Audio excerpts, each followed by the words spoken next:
Hai, pertama-tama saya mengucapkan selamat tahun baru 2023 kepada seluruh teman-teman yang telah mendukung saya selama ini. Semoga di tahun yang baru ini kita semua menemukan apa yang menjadi mimpi dan harapan serta cita-cita kita. Film ini berkisah di tengah kemunduran profesional dan pribadi. Koki Atlanta Emma melakukan perjalanan ke Hawaii di mana dia bertemu Ben, seorang instruktur selancar tertutup. Dan bagaimana kisahnya? Tetap di sini. Film dibuka saat seorang penulis terkenal Sheridan akan merasakan makanan di restoran yang Emma bekerja. Setelah Sheridan mencicipinya, dia sangat senang dengan resep makanan yang menurutnya sangat baik untuk dituliskan dan dipromosi. Segera seluruh karyawan dan bos restoran bergembira mendengar hal itu. Namun Emma menemukan jika bosnya Jared yang juga pacarnya tidak ingin menunjukkan kepada tamu itu sebenarnya siapa Emma sebagai koki yang diandalkan Jared. Emma menghadapinya dan Jared menganggap bahwa Emma harus mengetahui kalau inilah bisnis. Karena Jared ingin lebih dikenal, jadi dia tidak ingin mengakui Emma. Emma marah dan memutuskan hubungan kerja dengan Jared lalu pergi meninggalkannya. Emma bertemu bibinya June dan bibinya menyarankan untuk mengambil waktu, menarik nafas agar tidak merasa terbebani dengan telah keluarnya Emma dari pekerjaannya. Emma akhirnya memutuskan untuk ke pantai dan memulai berselancar di pantai Waikiki. Emma dan bibinya pergi mencari beberapa pakaian dan alat selancar di sebuah toko yang dijaga oleh seorang pemuda bernama Ben dan kakaknya Frankie. Setelah Emma memeriksa beberapa barang yang akan dibelinya, Ben menyimpulkan bahwa Emma adalah peselancar pemula yang ingin belajar. Tapi Ben merasa bosan untuk memberikan pelajaran selancar bagi para turis. Lalu bibi June masuk dan ternyata Ben dan kakaknya sudah sangat mengenalnya. Pelukan pertemuan mereka membuka peluang Emma untuk mendapatkan pelajaran selancar yang diagendakan besok pagi. Malam itu Emma dan bibinya makan di restoran yang kebetulan Frankie adalah koki di sana. Ketika Emma mencicipi makanan yang disediakan Frankie, dia merasakan bahwa Frankie juga benar-benar memiliki bakat koki yang baik. Akhirnya Emma dan Frankie bersepakat untuk berbagai resep mereka.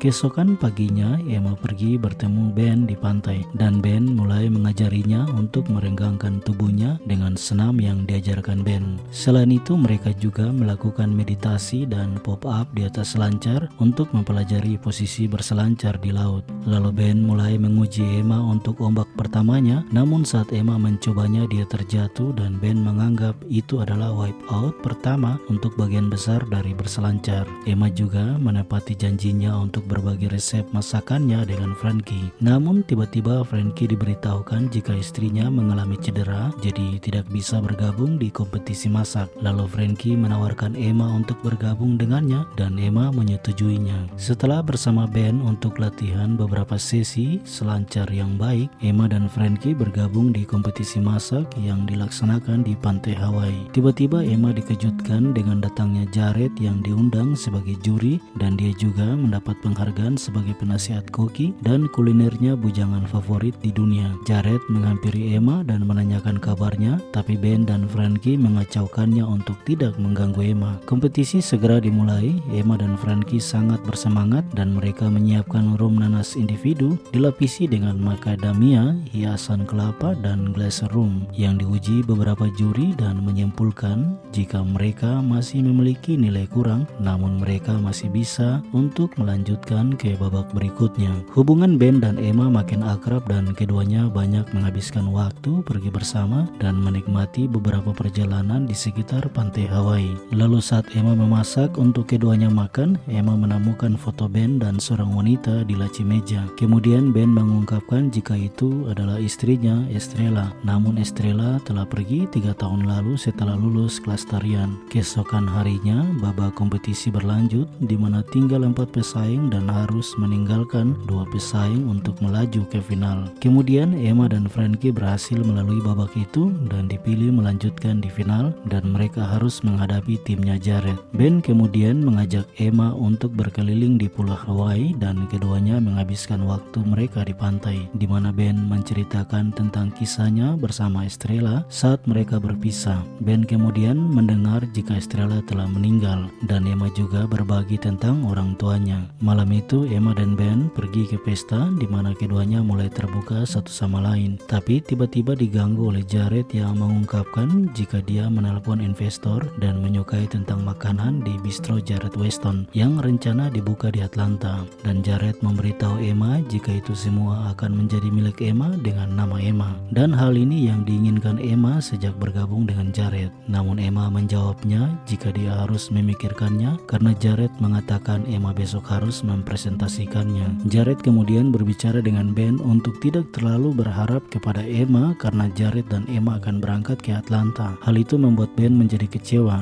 Dia pergi menghadapi Emma dan mengundurkan diri sebagai pelatih selancar dengan alasan bahwa Ben memiliki banyak agenda untuk mengajari orang lain. Malam itu Emma dan bibinya membahas persoalan perasaan Emma, di mana bibinya mengungkapkan jika Ben terlihat seperti pamannya yang pernah memiliki perasaan terhadap bibinya. Jadi bibinya meminta Emma untuk mendengar dari kata hatinya. Keesokan harinya Emma harus melatih dirinya sendiri untuk berselancar di pantai. Emma mencoba beberapa kali percobaan selancarnya dan dia menjadi berhasil berdiri di atas papan selancar. Sementara Ben memberitahu Frankie jika dia besok tidak ada di sana untuk menonton kompetisi mereka dan meminta Frankie untuk memberikan suratnya kepada Emma. Kemudian Ben menemukan surat di belakang bingkai foto dia dan Estrella, di mana Estrella menuliskan bahwa, "Cintaku, Ben, berapa lama waktu yang dibutuhkan Anda untuk menemukan catatan ini? Apakah kita sudah punya anak? Tidak masalah kapan kamu menemukannya, karena aku tahu cinta kita abadi. Ingatkah waktu Anda mengatakan kepada saya bahwa Anda harus memilih antara cinta dan ketakutan? Kamu memilih cinta, dan aku sangat bersyukur bahwa kamu membuat pilihan yang sama setiap hari. Aku mencintaimu, sahabat penamu." Kemudian Emma menghadapi Jared dan mengungkapkan jika dia menolak tawaran Jared dan mengucapkan terima kasih kepada Jared karena telah membuat Emma memiliki banyak pengalaman dalam hidupnya. Lalu Emma dan Frankie melalui kompetisi babak final dan mereka benar-benar meraih kemenangan dengan hadiah $50.000. Selain itu, keduanya juga mendapatkan undangan untuk mendapatkan rekomendasi dari juri Katie untuk mengembangkan karir mereka. Lalu Emma menelpon Ben dan memberitahu bahwa dia telah berhasil melalui kompetisi bersama Frankie dan Emma juga telah berhasil melakukan surfing sendirian. Ben kemudian berdiri di belakangnya dan mengejutkan Emma. Emma mengungkapkan kepada Ben jika dia menolak untuk tawaran Jared dan dengan jujur jika dia memiliki perasaannya untuk Ben dan keduanya memiliki pelukan yang manis. Emma akhirnya bergabung dengan Frankie di restorannya, lalu Emma terkejut menemukan Sheridan yang mengunjungi restoran itu. Sheridan mengungkapkan jika dia telah mendengar dari Katie tentang Emma dan Frankie yang menjuarai kompetisi itu. Jadi dia datang untuk bertemu dengan Emma dan memberitahunya jika dia akan menulis front penuh fitur halaman tentang Emma dan Frankie. Sheridan juga mengungkapkan bahwa pada malam pertama dia datang mencicipi makanan di restoran Jared, dia tahu kalau Emma yang membuatnya makanan spektakuler itu. Emma bertanya bagaimana Sheridan bisa tahu. Sheridan menjelaskan bahwa malam itu dia menaruh ponselnya di belakang dan menyadari itu masih merekam. Bibi June juga memberikan resep juisnya kepada Sheridan yang dia namakan Mojito Mango. Nah, bagaimana kisahnya? Film ini benar-benar memberikan saya motivasi dan inspirasi untuk pergi ke Hawaii. Dan saya yakin jika Anda mendukung channel saya untuk mencapai target 1 juta subscriber, saya akan sangat berterima kasih dan mengucapkannya di pantai Hawaii kepada seluruh teman-teman semua. Terima kasih telah menonton dan sampai jumpa.